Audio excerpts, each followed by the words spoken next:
This is my first batch of gluten-free sourdough, and it's working. Look at those bubbles, guys. It's rising, and it's rising so beautifully. It's turning out. I guess I have to wait and see what it tastes like, but I mean, so far so good.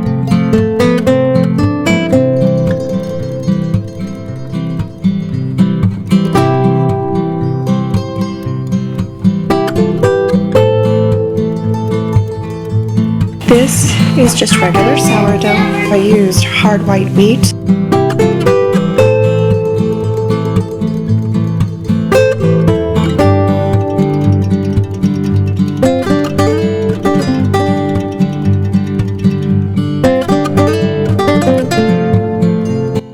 First thing that we're going to do is know that we're going to double this recipe.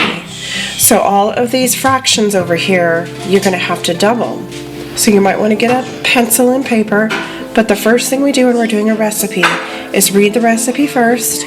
So read this and then read the banana bread, because when you make banana bread, it changes this recipe. So if you follow this and then go to put the bananas in, it's all going to be wrong. So first read to see what you have to do differently. All that makes sense? Yep. Awesome.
I did give you those. I opened those when the ones I opened.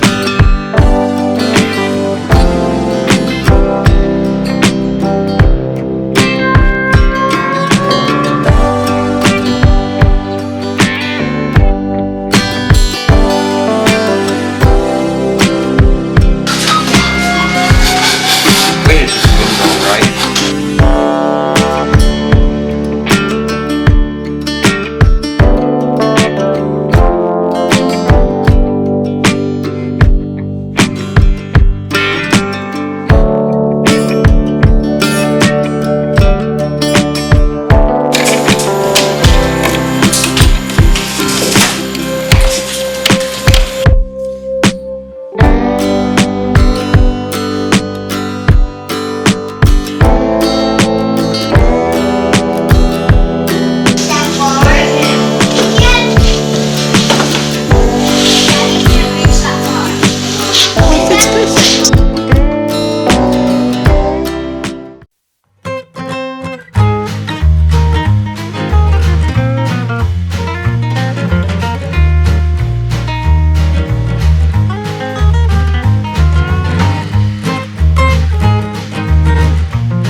It was full.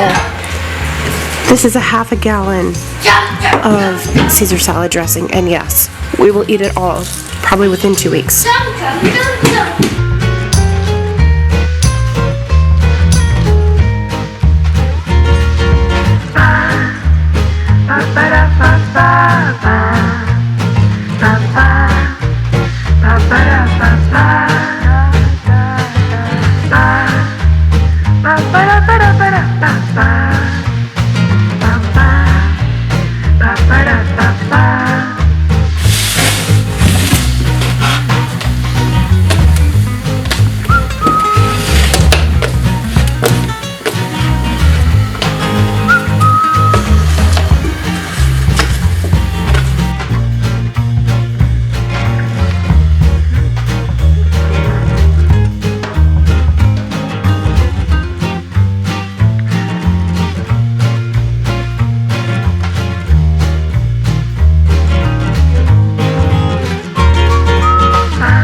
5 to 10 seconds.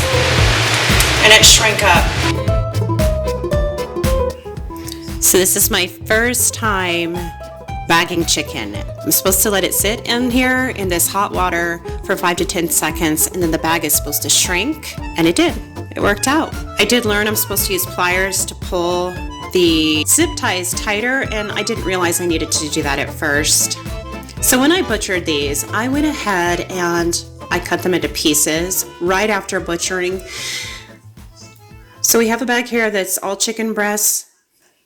I like to separate my chicken pieces. Over here we have chicken drumsticks and thighs. And then back here, these are all soup bones, chicken feet. We prepared these. That was interesting to do. I've never done chicken feet before. So you have to blanch them and then skin them and then cut the little knuckles off, which was really interesting. But this is the backs, the neck, everything I'm going to use to make soup. It's got wingtips, the feet, and I think it's going to make the best broth. So over in this bag, I have just some odd pieces that I'm going to probably use for the kids' lunch sometime. When you butcher an animal, apparently you're supposed to let it go through a rigor, I can't remember what it's called, rigor. You're supposed to let your animal get done being rigorous. And you're supposed to let it chill for 3 or 4 days before you actually chop it up. Now, I knew that you have to let the meat chill for 3 to 4 days before you can freeze it. I didn't know that I was supposed to wait 3 or 4 days before I even chopped it up. So I chopped all of these up the day that we butchered, which apparently was a mistake. I wasn't supposed to do that. I know better for next time now. I won't do it again. Okay, now what's that next process called? It's not excavate. You're supposed to take all of the insides out and then chill the animal or the bird. Then, after 3 or 4 days, you can butcher it up or dissect.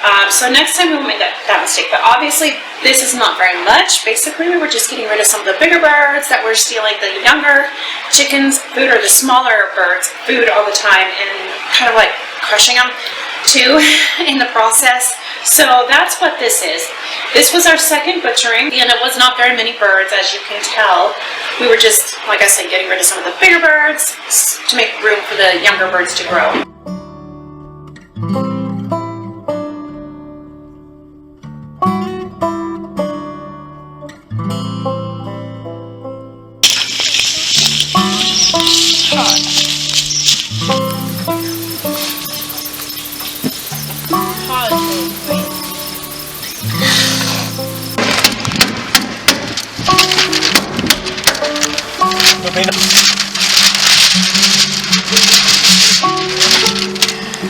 This is already smelling so good. Got fresh sage and fresh celery from the garden.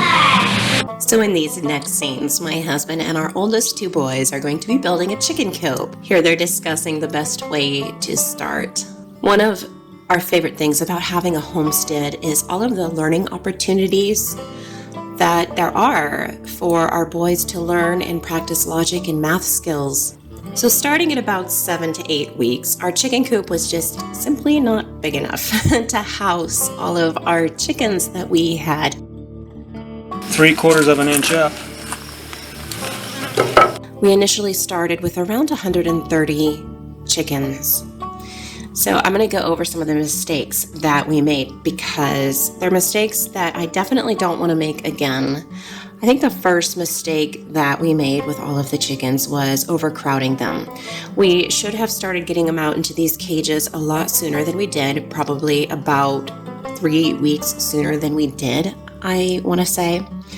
And a friend tried to tell me, but I didn't do it right away because I knew I would need my husband's help with it, and I didn't want to give him one more thing to do. But then we started losing some chickens due to overcrowding, and so it kind of became an emergency. We ended up having to assemble this in an evening, and it took a couple hours, but the guys got it done. Next year we will be more prepared, and we will have a few of these chicken cages, and I just want to say my husband did a really good job with this. My husband's a carpenter and a woodworker. He's also been a cabinet maker, so he's a perfectionist and he just did a really good job on this. Another mistake that we made was not having supplies like Corid, Hen Boost, and things like that, like electrolytes. We should have had those before we needed them. The way waterers or I don't have that kind of wood. And so that is something we'll have in stock next year before we even get the chickens. So another mistake that we made was not getting them soon enough to butcher before it got hot. Now these are the meat birds, these are not our laying hens. We should have bought these in the beginning of April, and we didn't get them till the end of May. So this means we had to get through the hot season with all of these birds, and it was definitely a hot season. One thing we did to keep the birds cooled off through the 100-degree temperatures was we misted them, and this was a tip from one of my dearest homesteading friends back in Nebraska. Another mistake that we made was not feeding them quite enough. I did not realize they were supposed to be on full feed for 12 hours a day.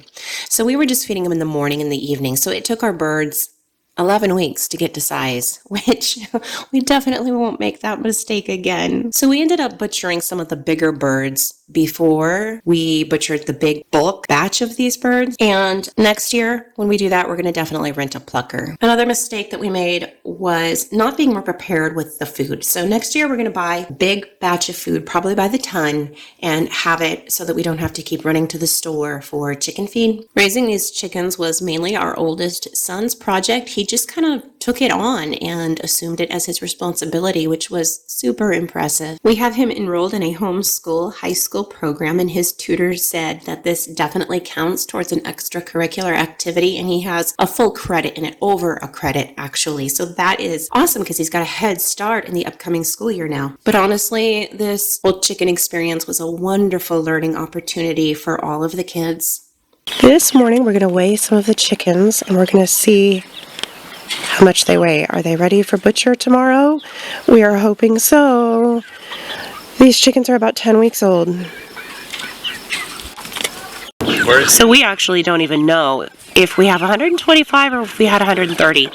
We definitely had a lot of casualties.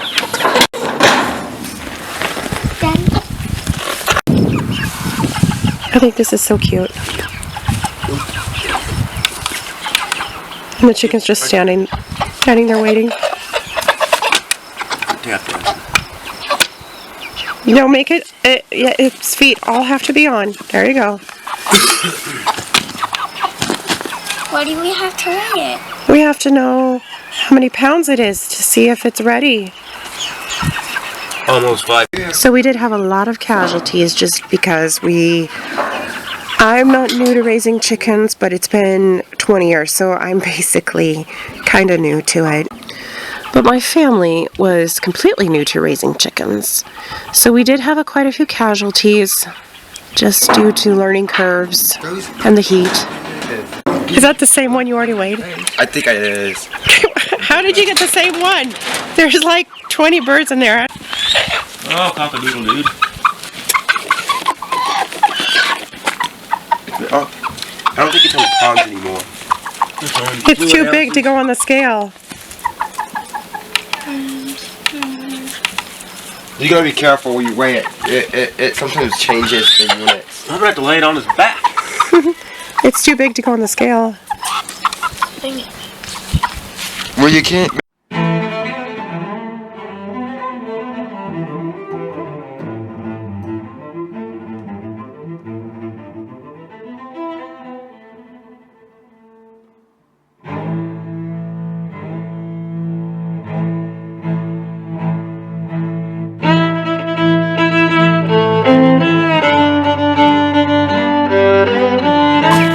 To get my old goat milk bucket here back from when I had my Oberhasleys. So we had to give in and get a bucket because we can't fit the chicken on the scale anymore. We could a few days ago.